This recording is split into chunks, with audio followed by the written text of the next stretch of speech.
Assalamualaikum warahmatullahi wabarakatuh. Perkenalkan, kami dari kelompok 5 yang beranggotakan yang pertama, Alifia Skarkinasi, yang kedua, Bariah Arumsari, dan yang ketiga, Putri Haura Taufik. Pada video pembelajaran kali ini, kami akan menyampaikan materi tentang penggunaan diksi. Apa sih yang kalian tahu tentang diksi? Diksi adalah pilihan kata yang tepat dan selaras dalam penggunaannya untuk mengungkapkan gagasan sehingga diperoleh efek tertentu seperti yang diharapkan. Menurut Kamus Besar Bahasa Indonesia, diksi merupakan penggunaan kata yang tepat dalam penggunaan di dalam sebuah gagasan pokok pembicaraan pada pilihan kata. Diksi memiliki fungsi yaitu agar pemilihan kata dan cara penyampaiannya dapat dilakukan dengan tepat sehingga orang lain mengerti maksud yang disampaikan dan juga untuk memperindah suatu kalimat. Misalnya, diksi dalam suatu cerita. Dengan diksi yang baik, maka penyampaian cerita dapat dilakukan secara runtut, menjelaskan tokoh-tokoh, mendeskripsikan latar dan waktu, dan lain sebagainya. Jenis-jenis dan contoh dari diksi. Yang pertama, diksi berdasarkan maknanya. 1. Denotatif. Denotatif adalah makna yang sebenarnya dari suatu kata atau kalimat. Contoh, Rian sering bekerja keras untuk mendapatkan penghasilan yang lebih baik. Robi adalah seorang yang gemar membantu. Dia disukai banyak orang. 2. Yaitu konotatif. Konotatif adalah kata atau kalimat yang memiliki arti bukan sebenarnya. Contoh, Rio harus membanting tulang untuk menghidupi keluarganya. Hani adalah seorang kutu buku. Itu sebabnya ia banyak tahu tentang berbagai hal. 3. Makna leksikal. Makna leksikal adalah makna yang sesuai dengan referennya, makna yang sesuai dengan hasil observasi alat indera, atau makna yang sungguh-sungguh nyata dalam kehidupan kita. Misalnya, tikus itu mati diterkam kucing. Kata tikus, makna leksikalnya adalah sebangsa binatang pengerat yang dapat menyebabkan timbulnya tifus atau yang biasa disebut dengan penyakit tipes. 4. Makna gramatikal. Makna gramatikal adalah makna yang timbulnya karena proses gramatikal atau tata bahasa, atau sering disebut sebagai makna kontekstual atau makna situasional. Misalnya, ketika balok itu ditarik, papan itu terangkat ke atas, melahirkan makna tidak sengaja. Yang kedua, yaitu diksi berdasarkan lekisal. 1. Sinonim. Sinonim adalah mempunyai arti yang sama dengan kata lain. Contoh, bahagia sama dengan senang, matahari sama dengan mentari, lezat sama dengan enak. 2. Antonim. Antonim adalah kata yang memiliki arti berlawanan dengan kata lain. Contoh, naik lawan katanya turun, besar lawan katanya kecil, bagus lawan katanya tinggi. 3. Homofon. Homofon adalah kata yang memiliki ejaan dan makna yang berbeda, namun lafalnya sama. Contoh, Anto menabung uang di bank secara rutin. Bang Anton bekerja di perusahaan pembiayaan. Dari contoh yang pertama, bank merujuk ke nama tempat, sedangkan dari contoh yang kedua, bank merupakan nama panggilan.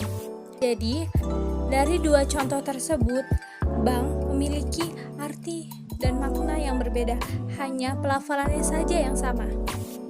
4. Homonim. Homonim adalah kata yang memiliki lafal dan ejaan yang sama, namun artinya berbeda satu sama lain. Contoh, bulan itu terlihat penuh malam ini. Semua karyawan mendapatkan gaji setiap bulan. Dari dua contoh tersebut, bulan memiliki lafal dan ejaan yang sama, namun artinya berbeda. 5. Homograf. Homograf adalah kata yang memiliki lafal dan arti yang berbeda, namun ejaannya sama. Contoh, Makanan favorit wanita itu adalah tahu goreng. Wanita itu tidak tahu kalau hari ini libur. Dari dua contoh tersebut, tahu memiliki lafal dan arti yang berbeda, namun ejaannya sama. 6. Poliseme. Poliseme adalah kata yang memiliki lebih dari satu arti. Contohnya, para nasabah yang menabung di bank akan mendapatkan bunga setiap bulan. Andini adalah salah satu bunga desa yang paling cantik. Dari kedua contoh tersebut, bunga memiliki lebih dari satu arti. 7. Hipernim dan hiponim. Hipernim adalah kata yang dapat mewakili banyak kata lainnya. Dan hiponim adalah kata yang dapat terwakili oleh kata hipernim. Contohnya, di kebun itu terdapat banyak binatang liar, misalnya gajah, singa, rusa, kuda, dan lain-lain. Pada kalimat di atas, binatang merupakan hipernim, sedangkan hiponimnya adalah gajah, singa, buaya, rusa, kuda, dan lain-lain. Persyaratan dalam ketepatan diksi. Menurut George Keraf, ada beberapa syarat dalam ketetapan diksi, diantaranya 1. Penggunaan kata konotasi dan denotasi secara cermat. 2. Penggunaan kata sinonim atau hampir sama maknanya secara cermat. 3. Dapat membedakan kata-kata yang memiliki ejaan yang mirip. 4. Penggunaan kata kerja pada kata depan harus secara idiomatis. Kesesuaian kata. 1. Menggunakan ragam baku dengan cermat dan tidak mencampur adukan penggunaannya dengan kata tidak baku yang hanya digunakan dalam pergaulannya. Misalnya, hakikat, batu, hakikat, tidak baku. 2. Menggunakan kata yang berhubungan dengan nilai sosial dengan cermat. Misalnya, kencing kurang sopan, buang air kencing lebih sopan. 3. Menggunakan kata ilmiah untuk penulisan karangan ilmiah dan komunikasi non-ilmiah. Contoh, surat menyurat, diskusi umum. Menggunakan kata populer, misalnya argumentasi, ilmiah, pembuktian, populer, psikologi, ilmiah, ilmu jiwa, populer. Bentuk penggunaan konjungsi. Konjungsi korelatif. 1. Kasus 1. Antara, dengan. Bentuk salah. Diduga ada faktor yang menyebabkan ketidaktaatan hasil penelitian hubungan antara partisipasi dalam penyusunan anggaran dengan kinerja. Disunting. Diduga ada faktor yang menyebabkan ketidaktaatan hasil penelitian hubungan antara partisipasi dalam penyusunan anggaran dan kinerja. Yang kedua, kasus 2. Baik ataupun bentuk salah. Baik pendekatan kontekstual ataupun pendekatan historis dapat digunakan untuk mengumpulkan data yang berkaitan dengan disunting. Baik pendekatan kontekstual maupun pendekatan historis dapat digunakan untuk mengumpulkan data yang berkaitan dengan konjungsi subordinatif. 1. Kasus 1. Jika, maka, bentuk salah. Jika peningkatan kompetensi tidak signifan, maka program ini diakhiri. Disunting. Jika peningkatan kompetensi tidak signifan, program ini diakhiri. Yang kedua, kasus 2. Dihubungi terpisah. Dia. Bentuk salah. Dihubungi terpisah. Dia mengatakan rapat mendadak diberhentikan. Disunting. Ketika dihubungi terpisah, dia mengatakan rapat mendadak diberhentikan. Yang ketiga, kasus 3. Karena. Bentuk salah. Karena hasil penelitian itu harus diporakkan pada data-data yang cenderung nakal.